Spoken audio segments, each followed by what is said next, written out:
Yo, YouTube, what's up with your boy, Sports and Fitness Rants? I'm back, guys. Click that like button. Subscribe to my channel. What's up, y'all? Welcome back, guys. Welcome back. Got another great video for you guys today, as usual, man. You guys know the deal on this channel. We must continue to set the record straight, guys. Stop the lies. Stop the narratives. Stop them from rewriting the history, guys. This is what they're trying to do. They're literally trying to rewrite the history of the NBA right before our eyes. And we cannot allow this. And in this video, we're going to talk about something like that. We're going to talk about how Michael Jordan's teammates are remembered for being far greater than they were compared to LeBron James' teammates, who are always remembered for being much worse. Right? This is the difference between Michael Jordan's greatness and LeBron James' greatness. Michael Jordan elevates the players he played with, right? So they're remembered more, they're remembered better, and more with more reverence. But LeBron James' teammates, they're always remembered for being less. Right? He brings them down, right? And we're going to talk about in this video. I want to thank you guys, everyone across the world, everyone across the states, man, everyone that's been supporting my channel. Once again, I am truly humble, guys. Thank you to everybody out there, all the true basketball fans, the true supporters, everyone that's standing up to this nonsense. Thank you guys, for real. And you guys know what to do. Turn the volume all the way up. Hit that play button. Remember, these videos are for educational purposes. And let's roll. So yes, guys, like I said, man, we must continue to stop them from rewriting the history, because this is what has been going on for several years now. They've attempted to rewrite the history of the NBA by trying to make it seem as if Michael Jordan played against nobody.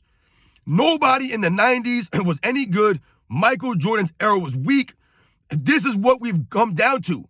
Them completely destroying an entire era of the 90s with the narratives and the lies. Right? Remember, this is them trying to rewrite their history. So what do they do often? You hear often now, people pumping up a Scottie Pippen, right? And we do videos and we try to say what? We put Scottie Pippen's career into perspective. We put the context behind a lot of the narratives and the lies that they're trying to pump now. A lot of them trying to bend reality as it pertains to Scottie Pippen's greatness, his overall career, and how he played the game.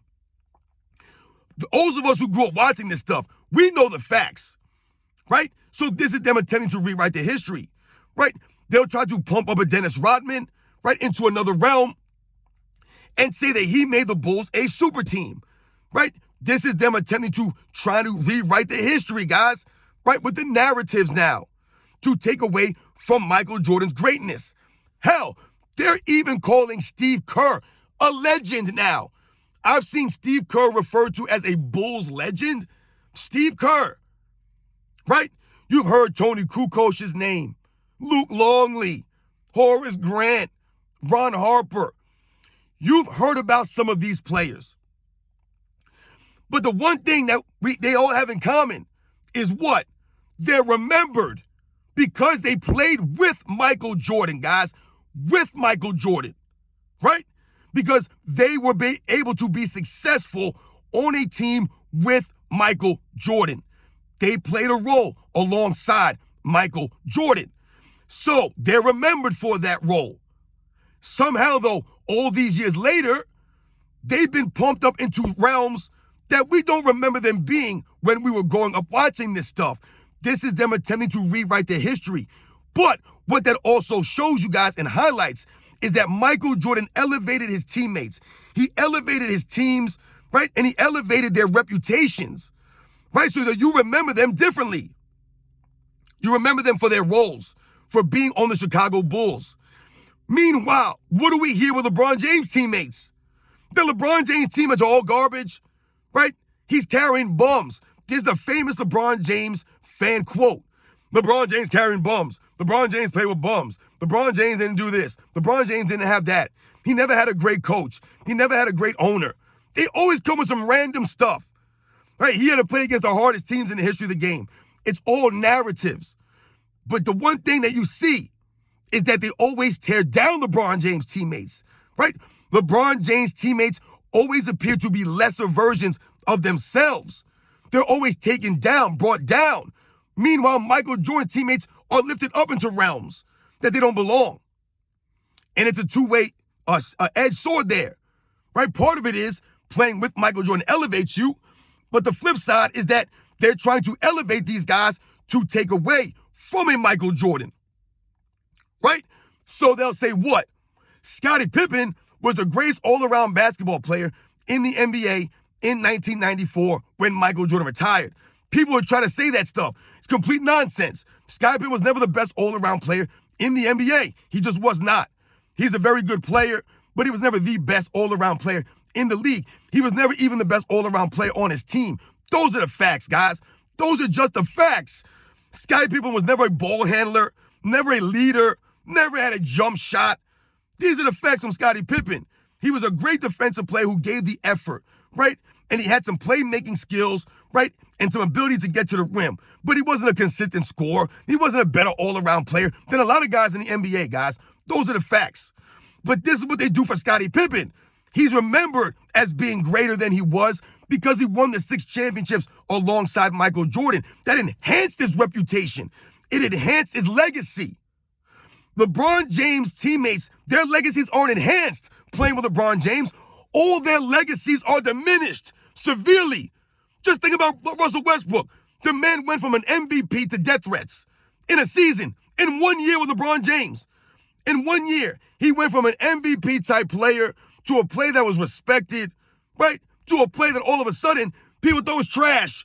He's a bum now, playing with LeBron James. He turned him into a bum. The guy was getting death threats. This is Russell Westbrook. We think about Dwayne Wade, who was a perennial all-star at the time that LeBron James joined the Miami Heat. All of a sudden now, all these years later, what do? They've diminished Dwayne Wade down to a guy with bad knees. Oh, Dwayne Wade was a guy with bad knees. He had bad knees when LeBron James got there. LeBron James carrying Dwayne Wade. Dwayne Wade was nobody. They don't want to talk about 2011 finals? What Dwayne Wade was doing in the finals? What Dwayne Wade did during that entire playoff run? They don't want to talk about that stuff. No, Dwayne Wade had bad knees all of a sudden now. It's all about Dwayne Wade's health. They don't want to talk about Dwayne Wade, the actual basketball player, and what he brought to the table. They've diminished Dwayne Wade down to nobody now. To no one. They've diminished him down so that it raises LeBron James up. Chris Bosh, he's an afterthought. All of a sudden now, Horace Grant's somehow better than Chris Bosh.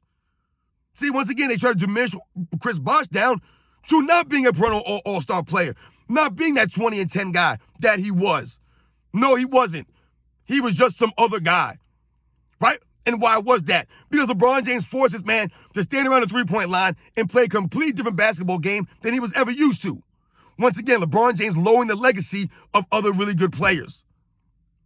How about Kevin Love? Is Kevin Love's legacy enhanced playing with LeBron James? No. Kevin Love went from a guy who could give you 30 points and 30 rebounds, a 30-30 game, a 30-20 game, 20-20 games, one of the best rebounders in the game, right? One of the best shooting power forwards in the game. That was Kevin Love. All of a sudden, he comes to the Cavaliers, plays with LeBron James. He's garbage. He's another bum. Now he's a bum now. Kevin Love's a bum. He does nothing now. All of a sudden. This is LeBron James and his fans diminishing the legacy, right, of these players. Diminishing them down to nothing. Anthony Davis, he's not good. He's always hurt. Yeah, he was always hurt before playing with LeBron James. But they want to use that. Oh, Anthony Davis always hurt. Anthony Davis this, Anthony Davis that. He does more than LeBron James does out there. He's played more games than LeBron James has for the Lakers. Plays more defense than LeBron James has for the Lakers. But they want to blame Anthony Davis. Once again, lowering Anthony Davis' legacy, his greatness down, to appear as if LeBron James never has any real help. But they'll raise Scottie Pippen into a realm. So, once again, this is where they expose themselves. If Scottie Pippen is so great, then how can the era be so weak? It doesn't add up. So we're to believe that Hakeem Olajuwon or Karl Malone or Charles Barkley, Clyde Drexler, Reggie Miller, Patrick Ewing, these guys weren't great players. Only Scottie Pippen was great. He was the great one. Michael Jordan had the greatest player, the second greatest player of the 90s on his team. You see, guys, it doesn't add up, right? So he's better than Shaquille O'Neal was, Alonzo, Dikembe Mutombo. He's better than all these guys that played in the 90s. the David Robinsons, the John Stocktons, greater than all these guys that played in the 90s. None of these guys were good. Only Scottie Pippen was good. Right? Also doesn't add up. If Michael Jordan played in a weak era with all these guys that were plumbers and this and that, unathletic white guys, then wouldn't that mean that Michael Jordan also played with bums and unathletic white guys like John Paxson and Bob Hansen and Judd Bushler, Luke Longley and Tony Kukoc? It has to go both ways, doesn't it, guys? So once again, highlighting Michael Jordan doing more with less. He won with plumbers and taxi cab drivers. His era was weak, right? Can't be both ways, guys. Once again, Michael Jordan, right, raising the legacy of the players around him, raising them up so you remember them for being greater than they were. LeBron James, they get torn down. Their legacies are affected negatively. Their legacies are taken down playing with LeBron James. Michael Jordan lifts everyone up. The Steve Kerrs are remembered to be greater. Tony Kukoc, Rodman, Ron Harper, right? Scott Burrell, Randy Brown, right? Everyone's remembered for being greater. Scottie Pippen, the Horace Grants, Bill Cartwright, B.J. Armstrong, John Paxson. They're all remembered for being greater. They're all remembered positively. They're not torn down. We never tore those guys down to make Michael Jordan seem like he played with bums. They were role players that played their role, and there was honor in that. This is why we respect them. No one knocks the other guys, the Craig Hodges or the Cliff Livingstons, the Stacey Kings or the Scott Williams. We remember these guys. The Bison Dele's, right? The Bill Wenningtons, the Will Perdue's. We remember these guys because they played a role. And they earned it. They earned their place on the team. Michael Jordan did not diminish these guys. They were greater. He enhanced them. LeBron James ain't enhancing these guys. Everyone's legacy is affected negatively playing with LeBron James. All their legacies have been diminished playing with LeBron James. Right? He only plays with bums. He never has help. He always forces these guys around him so they can never be the best versions of themselves with him. So that makes them look worse. Once again, LeBron James not allowing his teammates to be in an actual system. You guys know the deal, man. I'll catch you guys on the next one.